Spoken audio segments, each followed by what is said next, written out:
Happy New Year!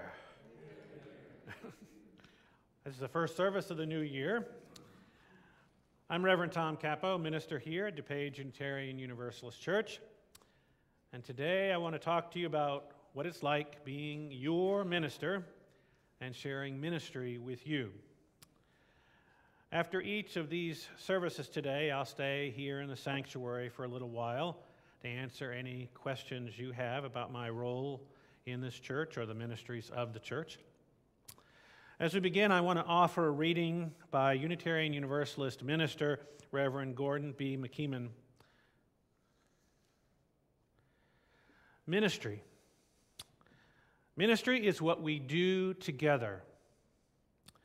Ministry is that quality of being in community that affirms human dignity, beckons forth hidden possibilities, invites us into deeper, more constant, reverent relationships, carries forward our heritage of hope and liberation.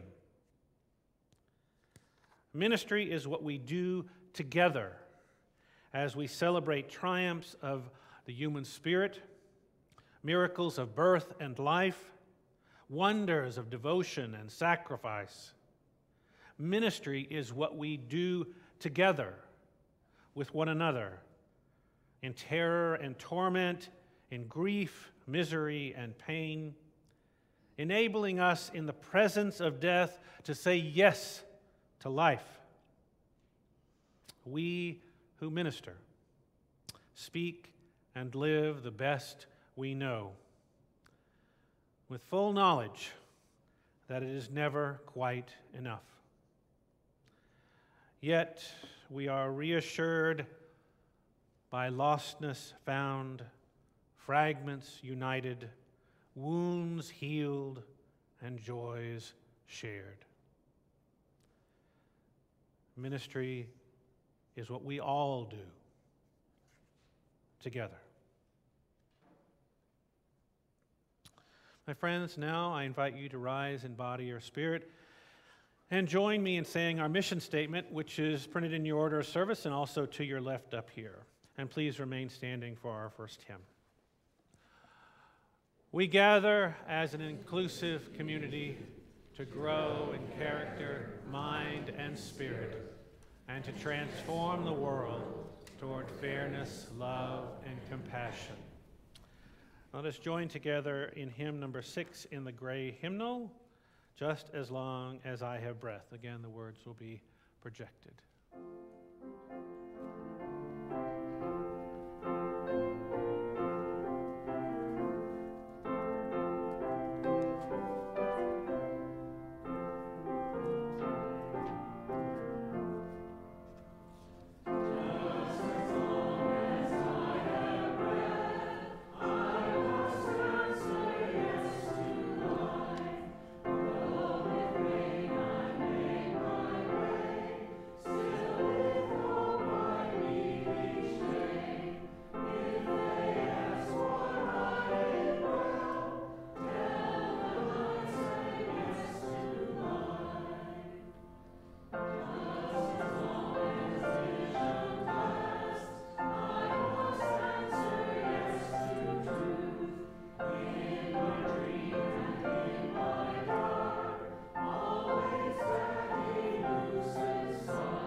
Unitarian Universalist minister Reverend Tom Owen Toll wrote in his book, Theology Ablaze, "We embrace a sense of possibility, an openness toward that which is unknown, the not known, the new, the different.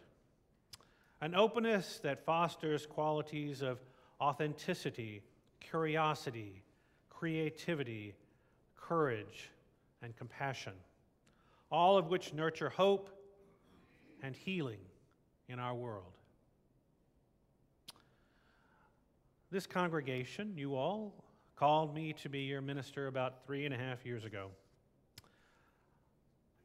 In so doing, I embraced a sense of possibility, of what we could be together. And I've continued to embrace possibility as we have built a relationship with one another. The images up here embody some of the aspects of my ministry: spirituality, social justice, building community.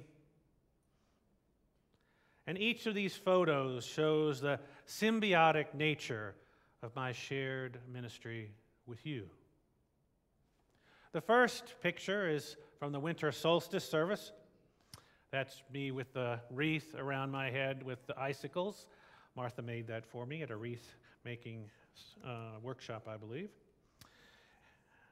The solstice service predates my arrival here and has always been a lay-led service. This particular service draws the highest number of people, not only from our congregation, but from the larger community as well. All I do during the service is to tell a story. Beyond that, I have really little to do with the organizing of this event. I don't choose the readings or the readers or the music or the multiple components of the service. I just tell a story. And generally, I try to help clean up after the second service, putting the chairs back in place. And that second picture is me preaching in my pink pussy hat right after the Women's March. I was marched in Chicago. Some of our members marched in Washington, D.C. It represents the social justice. We have a strong social justice committee here at this church. Several members of this church and I meet regularly at this church, at gatherings of allies, with various government, business, and educational leaders to effect substantive change in the larger community. In our social justice efforts, while I have some specific training to be of help, what we do in social justice is shared equally. We all work in our areas of strength and meet regularly to check in with each other on our progress. And then we go back and do some more work. And by the way, I encourage all of you to find a way to be part of the social justice of this church, to find a way to make a difference in this world. If you're unsure of how to get involved in the social justice work of this church, I'm going to give you a hand. Is there anyone here who has been involved in the social justice ministry of this church? If you have in any way, please stand. If you don't know how to get involved, you can sit down.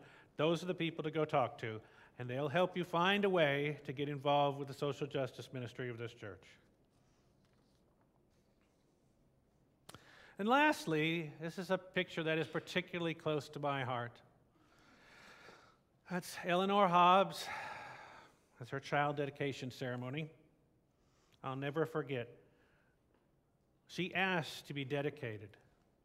She said, "I want to be dedicated in this church because our church has a spirit of giving, love, and peace, and and they are welcoming to all people. I feel it would be great, really great, to be dedicated to this church, and it would feel really good if I could help and be part of it." Normally we dedicate babies, but we do dedicate children as well.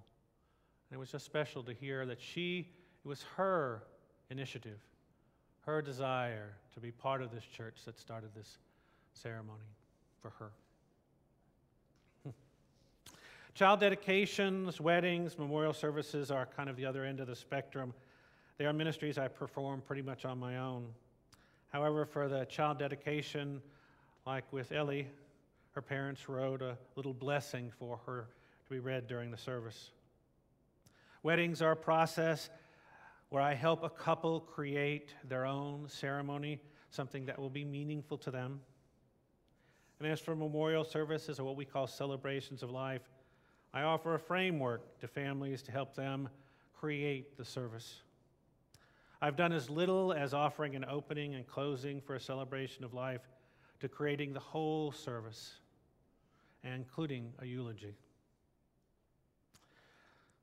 The process that I go through in putting together a celebration of life involves getting to know the deceased through the ones that loved him, her, or them.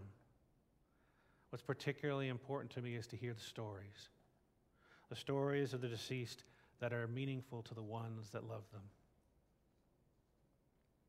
Overall, it might help to think of my ministry as a seesaw.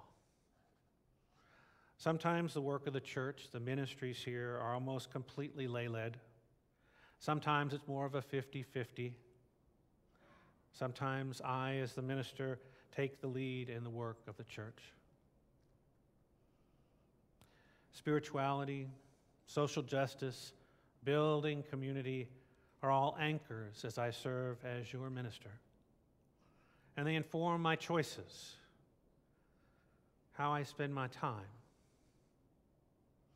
I'm aware, and I hope that you are aware, that we who minister speak and live the best we know with the full knowledge that it is never quite enough. I spend about 8 hours, many times much more, preparing for each one of these Sunday services. I spend several hours each week not only working with our Social Justice Committee, but in other areas of social justice, building allies in the Unitarian Universalist and interfaith community, as well as marching in rallies, speaking truth to power in the community. The majority of my time is spent building community here in this church. I know it seems like I do a lot of social justice work, but most of my time is here with each of you and in groups and communities in this church. I attend many committee meetings, provide pastoral care, marriage counseling, facilitate affinity groups like the Conscious Aging, the Jesus Seminar Book Club, Spiritual Direction, the UU Bible Study.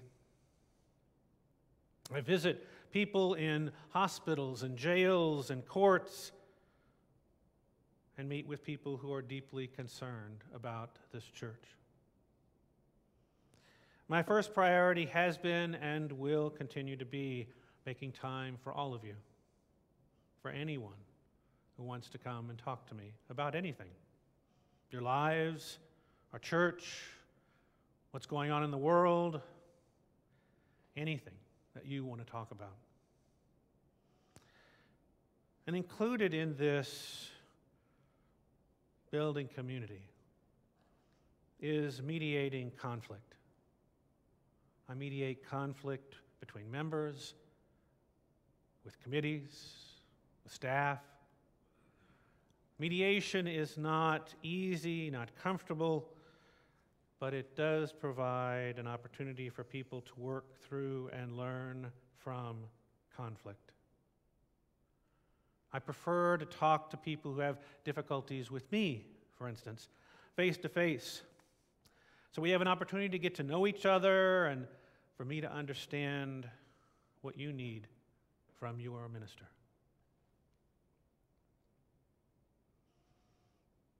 My second priority is to support this church in being a change agent in the world.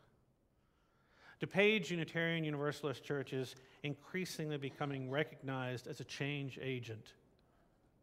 Recently, an African-American college professor in Chicago, Dr. Daniel Davis, Googled social justice and church. Actually, I think his wife did that for him. I'm not sure he knew how to do that. But our name, DuPage Unitarian Universalist Church, popped up a number of times. And he called me. And he said, I'd like to preach at your church on Martin Luther King Jr.'s birthday, on maybe the Sunday before. You see, he's been working with African American churches to understand civil rights, the depth of Martin Luther King's message, and to help them continue King's work in today's culture. He decided that he needed to reach out to the white community. He's African American. And while he is not going to be preaching here on that Sunday, he is going to be present here at this church to present a forum on April 8th to talk about King's legacy and messages. And he's very interested in our SMILE project, the summer mentorship program that we're starting. All this because he did a random search for social justice and church. And that's the direct result of the work that you've been doing, that we've all been doing here at this church. I want us to be the church that people know is working for justice in the world, a world that so sorely needs it. I know I've been told by many members of this church I seem too busy. I should probably cut back on something, social justice or committee meetings, so that I can present better sermons, be more inspirational, be more challenging, be more stimulating, be more spiritual, to be more. I've been told that Sunday service is the single most important product we present to those who join us. And it has to be the highest quality, the most polished, the most moving product of this church. And I agree, and I disagree. I do put my all into every service, and some, I freely admit, are better than others. And just like each of you is constantly striving to be better, to improve at your performance in the many things that you do in the world, I too am always working to make these services better. I attend a preaching or worship workshop at least once a year to expand my skills and continue my search for new and better ways to improve the Sunday morning experience. I'm attending a week-long worship workshop in a couple of weeks called Reclaiming the Prophetic Preaching in a Post-Truth Age. We'll see how that goes.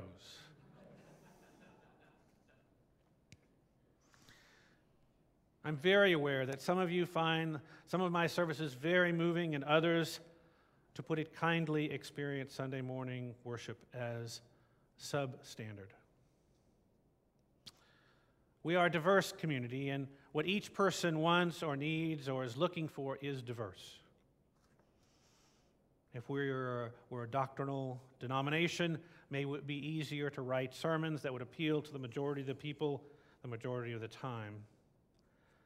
But that's not what Unitarian Universalism is all about. We are a pluralist belief system here, and that means that something that you're going to need on a Sunday morning may happen on one Sunday, maybe not this one, maybe the next one. And sometimes you'll find something that's really important to you one Sunday. May not be the whole service. Maybe one thing, a prayer, a reading, something that touches your heart. It's part of my job as your minister to make time to meet with each of you and hear what works for you on Sunday mornings. It's part of our shared ministry here. To do what might be helpful to you, to inspire you, to enlighten you, to challenge you. I need to know what you need. So that means part of the shared responsibility of ministry is letting me know. And I can try. Or I can try to bring it into some of the services.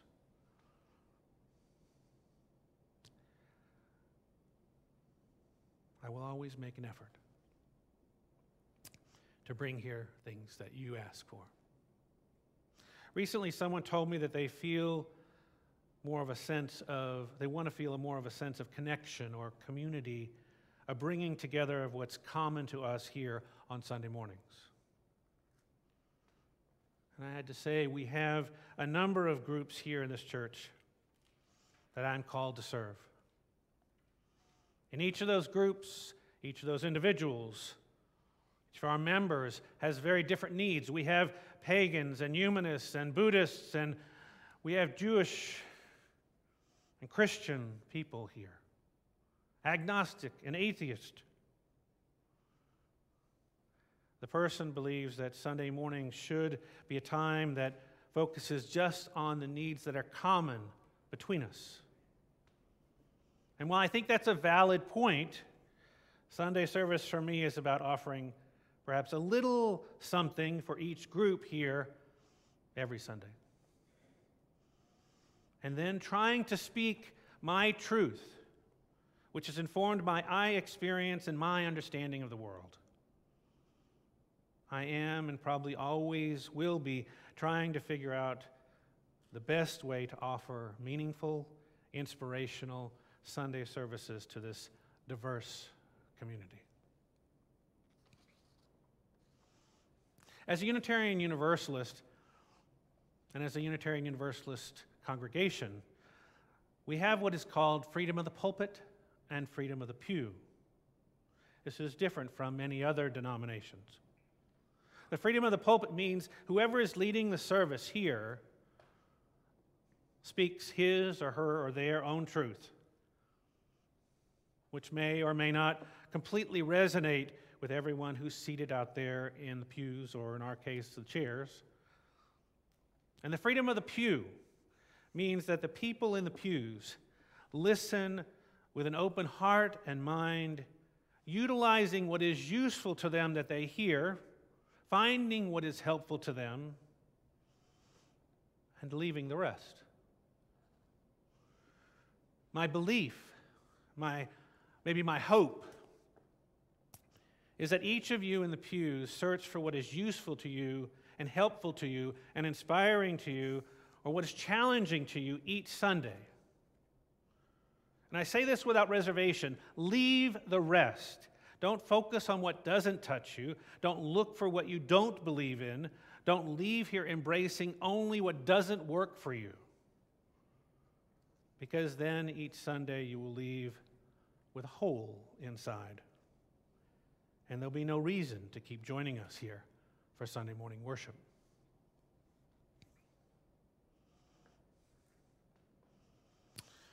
One last thing about being your minister here. And I think it's different than any other minister you've had. I am extremely collaborative. When I first arrived here, I took the reins as spiritual leader and did what I would thought best for the congregation. But my ministry, my heart is in collaboration. I may have started out as this take charge way of doing this church because you didn't have an interim minister, a minister between myself and the previous minister, Emmy Lou. An interim minister does one thing that's really important for every congregation, is he or she or them, they put up a mirror to the congregation for the congregation to reflect back on who they are, to look deeply at what their needs are, their strengths, their weaknesses, what direction they want to go. I know that when I was in search and I connected with you all, that the lack of an interim minister was a challenge for me.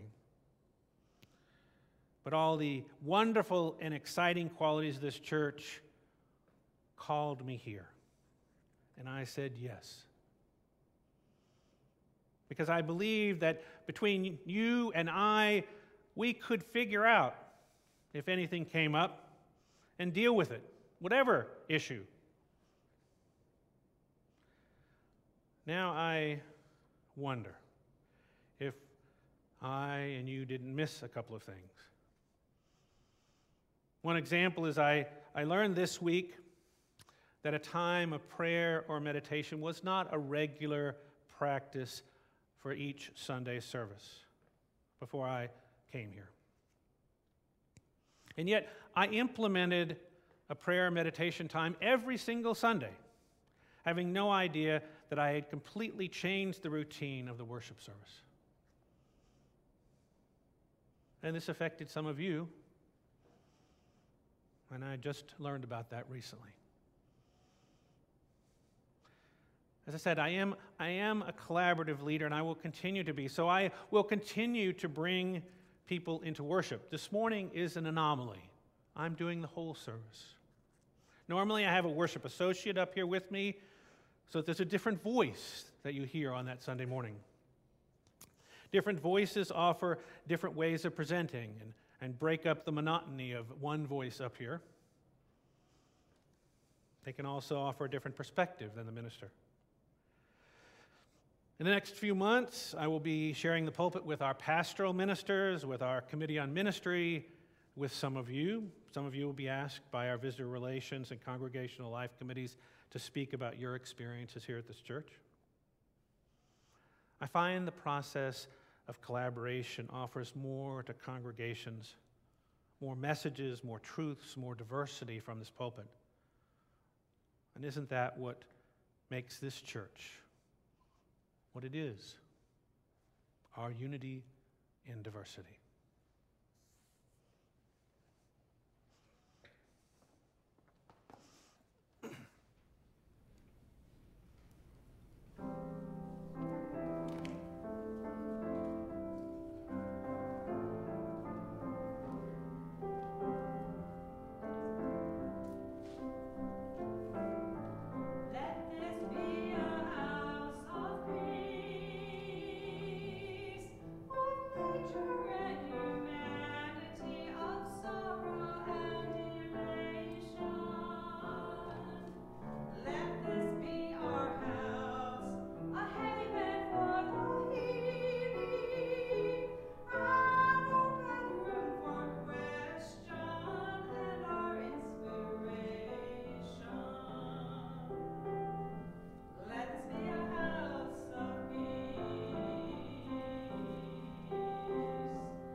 I've listened to Krista Tippett on NPR for years. Perhaps many of you have as well. Recently, I've been reading her book, Speaking of Faith, and I wanted to share a few passages of it with you. Developing eyes to see and ears to hear is a biblical injunction that has come to make a great good sense to me. Something mysterious happens when you train your eyes to see differently, your ears to hear differently, to attend what you have been ignoring. The experienced world actually changes shape. She goes on to say, mystery is the crux of religion that is almost always missing in our public expression. Mystery resists absolutes. It can hold truth, compassion, and open possibilities in relationships. If mystery is real, even more real than we can touch with our five senses. Uncertainty and ambiguity are blessed. We have to live with and struggle with its implications together. And one final quote. The geneticist Lyndon Eves tells me that the spirituality of the scientist is akin to that of the mystic.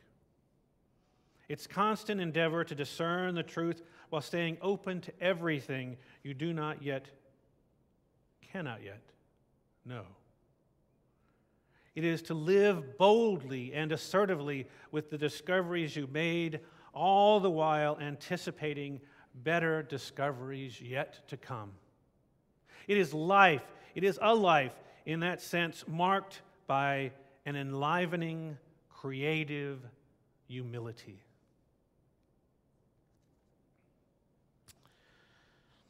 Part of the struggle of being a Unitarian Universalist and a member of DuPage Unitarian Universalist Church is that membership is both easy and hard.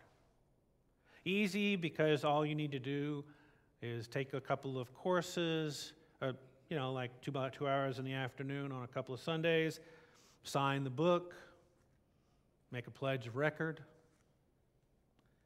But it's hard. Hard because of the many implications of membership. And those implications are things like intentionally exploring your personal spirituality, your ethics, your answers to the great questions of existence, actively participating in a pluralistic community, holding openness in your heart and mind, because there's always the possibility of new understandings, new ways of seeing and hearing, acknowledging mystery and growth, seeking and finding, marked by enlivening, creative humility. And often this kind of process is not comfortable. It cannot be comfortable. For to be comfortable is to be static, unwilling to be open to change. And if anything, Unitarian Universalism invites you into transformation. I ask you to look at this. This image here is based on what's called comfort zone theory. You notice the center, it says it's the comfort zone. It feels good to stay here where it's comfy and safe. That's a place where we, in our own minds, in our interactions with others, like to be comfortable, safe, easy. Outside the comfort zone is the learning zone.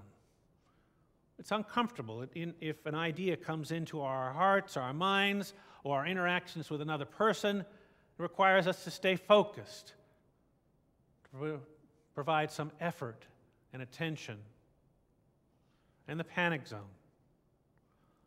is outside the learning zone. It's where we experience something internally or in our interactions with others that's way too difficult. So difficult that we can be overwhelmed and unable to learn.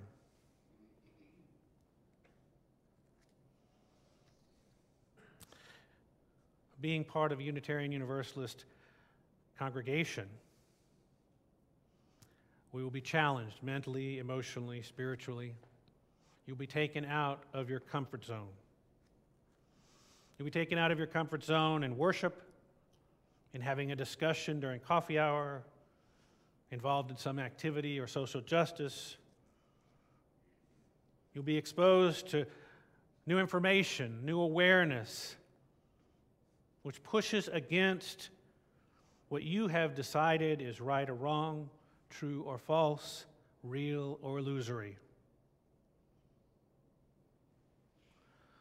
I know our comfort zone feels good, and many of us prefer to stay there.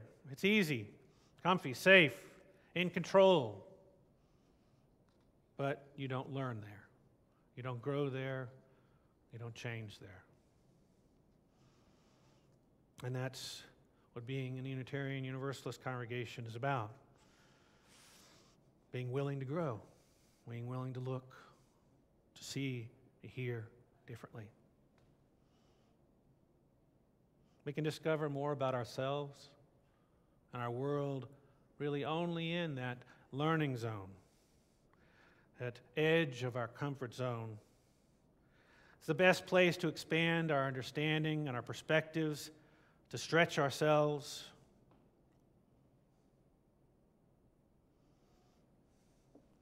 You know, you start to get into that learning zone when you start to feel something about what you hear. You might feel annoyed, anger, anxiety, surprise, confusion, defensiveness. The challenge is to recognize that you're no longer in the comfort zone, that you're in the learning zone, and that there is potential and opportunity as those feelings come up. To stay with those feelings and see where they take you. Easier said than done. It's also easier to talk about up here than it is to provide during a service. You might wonder why that is. Well, as I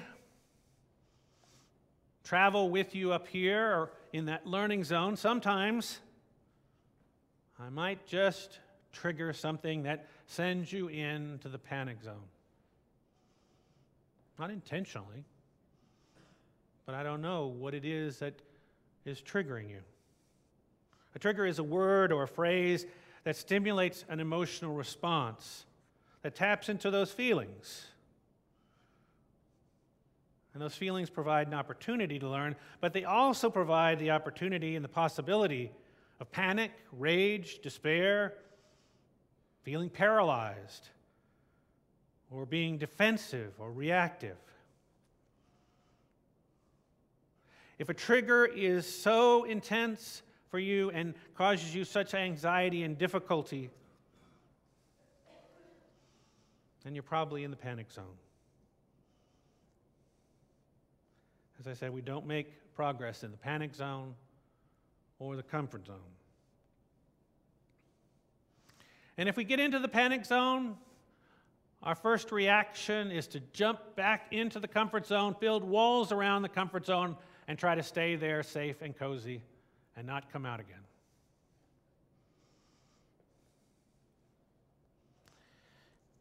The first Sunday of December of this 2017, Gemma Gunther, our ministerial intern here, preached on mystical Christianity.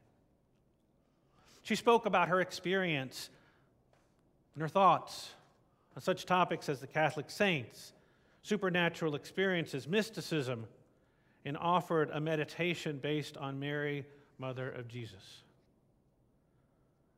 Some members of our congregation were deeply and positively touched by this service. Many people came to me saying how much they appreciated Gemma's service. One person said that the service brought her to tears. She was so moved. Other members of our church found this service deeply troubling. The members experienced the service as divisive, painful, and marginalizing. So you might ask, why did I encourage Gemma to preach her truth that Sunday? You see, as an intern, I am her supervisor, but also her mentor. And I saw that Gemma was growing. Her presence in the pulpit was getting better, but she had yet to take any risks.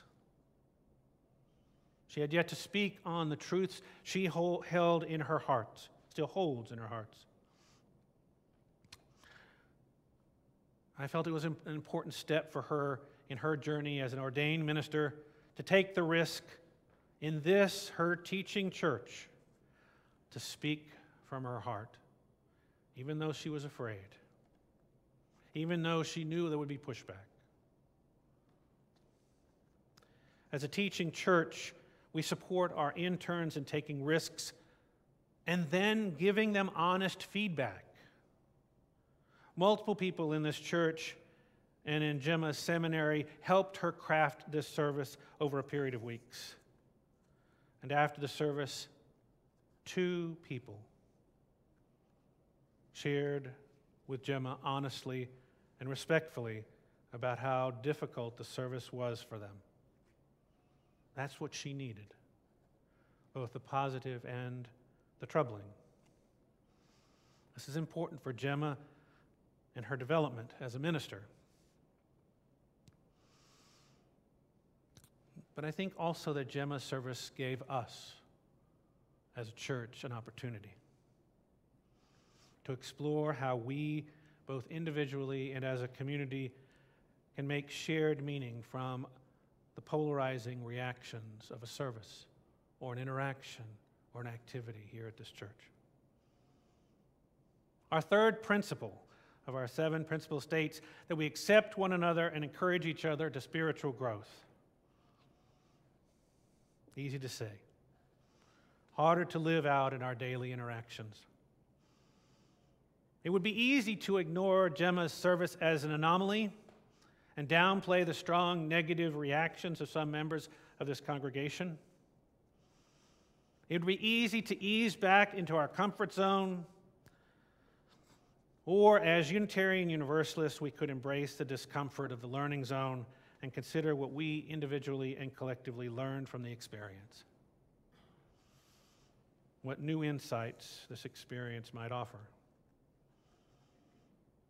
I have to share my prejudice here. I believe it is better to talk openly and respectfully about our differences and diversity, especially talking to people who believe differently than we do. If you go and talk to the same people about the same subjects, nothing is going to change. It's when you talk to people who are different, who hold different beliefs and ideas and perspectives and understandings, that change can happen. Some of you have come to me and talked to me about the differences and diversity here, and I appreciate that. I really do. I think we need to do that. And I want you to keep coming and talking to me about that. But I also want to encourage you to do that. To talk with one another about our differences and diversity openly, honestly, respectfully, using I statements, owning your feelings and thoughts. That's part of building this community. I know it's difficult and challenging, but I see many of you do it already. It's just something we have to practice. And so today I'm going to give you an opportunity to practice that. I'm going to invite you to a little exercise. I'm going to share an affirmation with you, ask you to be part of an affirmation. So it's kind of responsive reading. And then after it's over, I'm going to ask you just for a few minutes to share with one another, to find someone here, someone that you don't know well, or someone who know that believes differently than you or thinks differently than you, and to talk to them a little about this affirmation. Now, as we do this affirmation, we have freedom of the pew, so you can choose whether or not you want to actively participate or not. But I do encourage you to listen, at the very least, and see how it affects you. If you find yourself moving into that panic zone as we do this exercise, take a deep breath, or a couple, slow down a little bit, and try to settle back into the learning zone. Okay, so here's how the exercise is going to go. I'm going to say a series of statements, and you will respond. And here's what I ask you to respond. There is room for you here. Say that with me. There is room for you here. Okay? Let's try it. If God is your strength and companion and prayer the means of centering your thoughts, if the teachings of the Buddha give you clarity and calm in the midst of human striving, if Gaia's seasonal rhythms lead you best through the myriad steps of life's great dance, If the still mysterious capacity and power of the mind stirs your imagination and quickens your pulse, if you find grounding in crystals and tarot readings, in things supernatural, if you find grounding in the beauty and wonder of this planet, the elegance of science, or things natural, if you turn to the Bible, the Quran, the Rig Veda, the Dhammapada, to Jesus, Buddha, Muhammad, Abraham, Lao Tzu, my friends, rest now beside the spring that brings you here, whatever it is. And let your attention go to the small place inside you or out in the great wide world, places and people in need of healing, or if you are in need of healing. And search for thanksgiving, for all of you are welcomed here. There is room for all of you. Now I invite you to be silent for a moment, to look inside, to remember what you affirmed, and notice how you feel and what you think.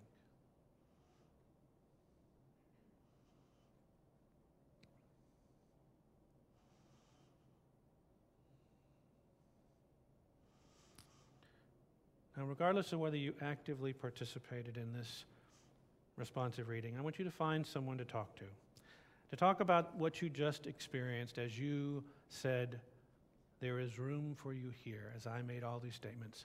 What you experienced from that. You'll have a couple of minutes each, so you can get up and find someone different than you or that you don't know very well. You each have a couple of minutes.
I encourage you to continue these conversations in coffee hour. My hope is that you heard some things that were interesting, informative, challenging. But now the hard question. What do you do with what you have just experienced? Well, I can tell you what I will do, and I encourage you to consider what you will do individually and what we might do as a congregation. There have been some thoughts about having our various groups come together and have a dialogue. Have the pagan group and the humanist group and all of them come together and have a dialogue. But what I'm going to do is I'm going to try to focus on learning more from you, try to be more mindful of what I say and how it affects all of you on Sunday mornings. But I've learned all along here, and I hope that you have experienced it from this pulpit, that I believe that we do not need to think alike to love alike. So I'm going to continue to build bridges with each and every group and all the people here. I am going to consider how to affirm what we hold in common on Sunday mornings, but I am also going to challenge you. I'm going to take you out of your comfort zone on Sunday mornings. I'm going to explore things like divinity and creation and mystery and the human condition. But this is a collaborative affair, so please come and talk to me and talk to each other openly, honestly, respectfully about the differences we have here. Sharing what inspires, what challenges, what transforms you, what troubles you or causes you pain. And don't talk to the same people you always talk to. Talk to people who think differently than you, who believe differently than you. Share with them both what inspires and what troubles. Both are important. That's part of why we are here. And we will continue to do that as we build this beloved community. This church is a safe place for our conversations, our sometimes difficult conversations, and for deeper understanding. We are grateful for the resources that all of you share to maintain this church so we can have these conversations. The morning's offering for the work of this church will now be given and received.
And now we will extinguish our chalice, but let us keep its flame in our hearts, reminding us of our third principle, acceptance of one another and encouragement to spiritual growth. I invite you to rise in body or spirit. Let's sing We Laugh, We Cry. We're going to sing just two verses, verses 1 and 4. Words will be projected to my left.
In the late 1960s, there was a continental contest for reframing our faith in 100 words or less.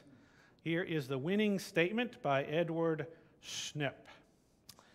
Unitarian Universalism is faith in people, hope for tomorrow's child, confidence in a continuity that spans all time. It looks not for a perfect heaven, but toward a good earth. It is respectful of the past, but not limited to it. It is trust in growing and has a conspiracy with change. It is spiritual responsibility for a moral tomorrow. So may it always be. Now, I'm going to stay in the sanctuary for a few minutes after the service. For those of you who'd like to come and talk to me about the ministry of this church and ask some questions, I'll be over on the left side of the sanctuary. But now I encourage you to turn around and greet one another, especially those you don't know. Let us share the love of this community with one another.